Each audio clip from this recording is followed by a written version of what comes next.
বিসমিল্লাহির রহমানির রহিম। পরম করুণাময় আল্লাহর নামে শুরু করছি।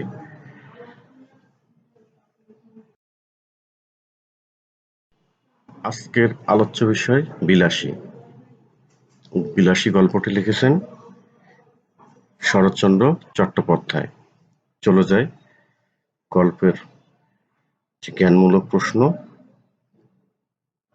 সেই প্রশ্নের আলোকে আজকে আমি চেষ্টা করব 2024 সালের এইচএসসি পরীক্ষার্থী যারা আছেন তারা যাতে কিছুটা উপকৃত হন।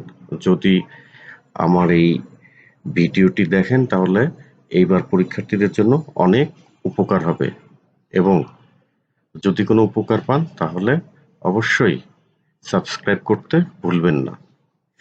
শুরুতেই এডেন কিসের জন্য বিখ্যাত? এডেন হচ্ছে সামুদ্রিক লবণ তৈরির জন্য বিখ্যাত। প্রশ্ন: বিলাসী গল্পটি প্রথম কোন পত্রিকায় প্রকাশিত হয়? বিলাসী গল্পটি প্রথম ভারতী পত্রিকায় প্রকাশিত হয়। প্রশ্ন: ন্যাড়ার সন্ন্যাসগিরির ইস্তফার কারণ কি? ন্যাড়ার সন্ন্যাসগিরির ইস্তফার কারণ হচ্ছে মশার কামড় সহ্য করতে না পারায়।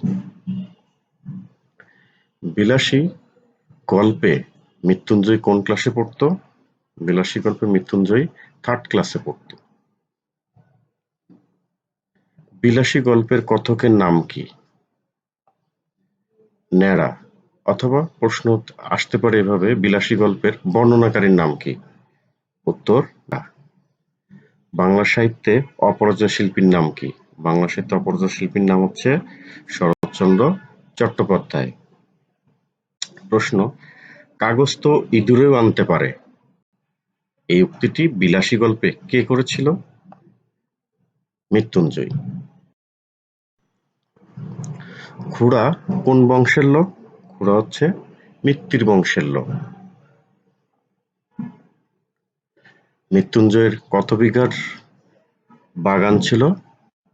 মৃত্যুঞ্জয়ের প্রায় 20-25 বিঘার বাগান ছিল, এবং এই বাগানটা ছিল আম কাঁঠালের বাগান। কতটা পথ হেঁটে বিদ্যা অর্জন করতে হয়? 2 ক্রোশ। 1 ক্রোশ মানে 2 মাইল, প্রায় 4 মাইল। ঘন জঙ্গলের পথ, একটু দেখে পা ফেলে যেও, উক্তিটি কার? উক্তিটি হচ্ছে বিলাসীর। এই উক্তিটি কার উদ্দেশ্যে করেছিলেন? এই উক্তিটি করেছিলেন ন্যাড়ার উদ্দেশ্যে। সাপুড়েদের সবচেয়ে লাভজনক ব্যবসা কি?